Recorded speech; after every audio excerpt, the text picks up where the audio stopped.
Mapagpalang araw sa ating lahat. Today po, magluluto po ako ng ginisang gulay. Simple lang po. Ito po, meron tayo dito carrots, sayote, repolyo, and then po may bawang, sibuyas.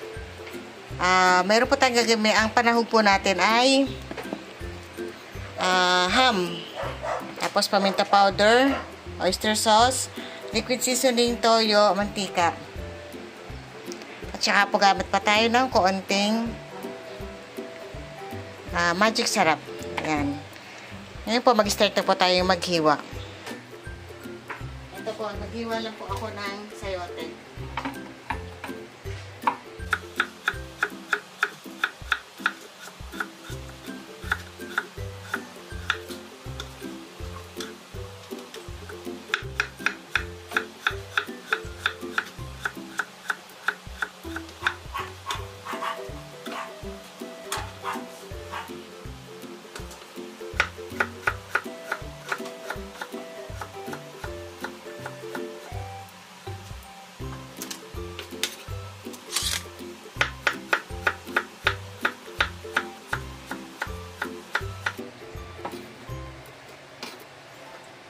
Ngayon po, carrots naman po ang aking susunod na hiwain.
Sunod naman po itong ating ham po.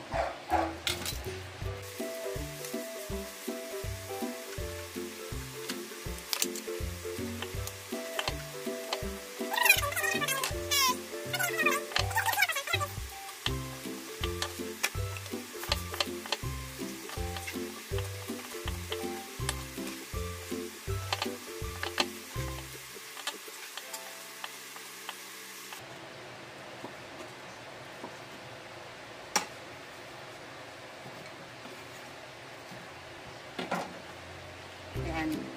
Ito na po yung nagawa natin na panahog natin. Then, yung ating pong bawang.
Ngayon, ito na po, naayos na po natin ang ating gagamitin ng ating lulutuin. Ayan na po. Ngayon, mag-start na po tayo na maggisa. po mainit ang ating kawali. Maglagay na po tayo ng konting mantika at ng star margarine. Hindi ko pala naipakita kanina. Pwede pong butter. Mas masarap po kasi ang star margarine or butter.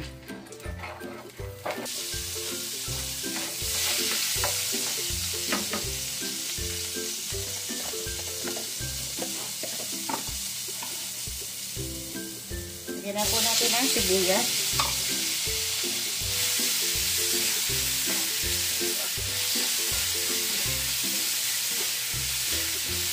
Hindi po natin to toasted yung bawang. Kasi masarap po sa ginisang gulay na yun ay hapok lang ang bawang.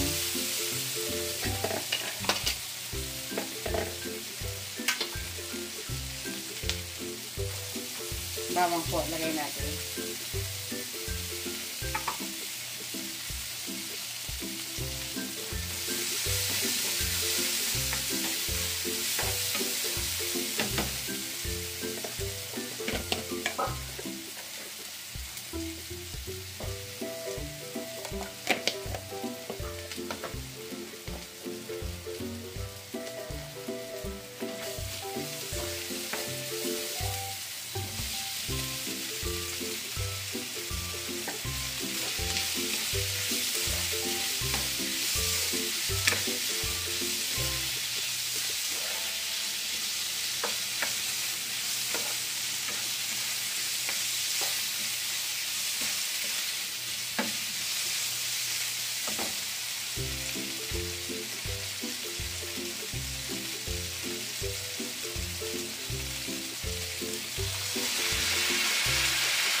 Lagyan na po tayo ng konting toyo.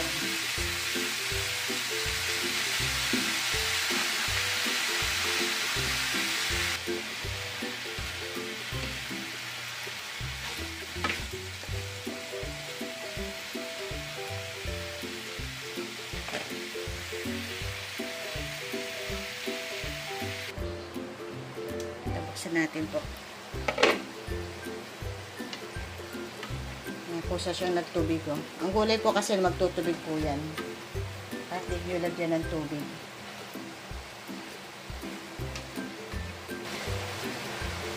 Lagyan na po natin siya ng magic sarap. Yung kalahati po na ito. Yan, konti lang po yan. At maglagay na po tayo ng oyster sauce.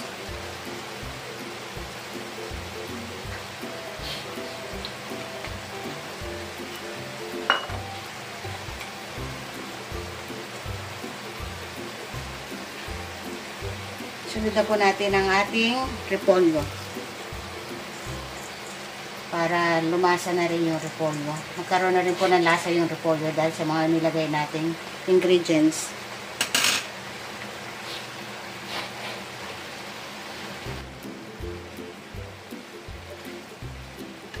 Sarap po kasi ang gulay half cook lang. Kaya lalatahin lamang po natin itong repolyo. And then pwede na pong patayin ng apoy. Pag nalanta na yung repolyo.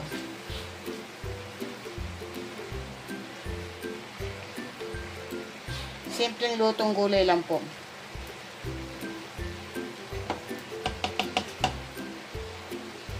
Ninaan ko yung apoy. Para hindi siya parang banayad ang pagkaluto.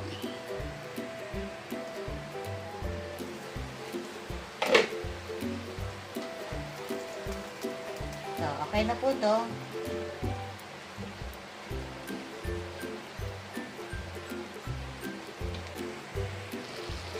Ito na po ang ating nagawang ginisang gulay na may ham. Paano po magpapaalam ng inyong kakusinerang Lakwatsera na sa inyo po ay lagi nagpapaalala na stay safe po. God bless po. Bye-bye po and always remember po, God will always provide. Shalom.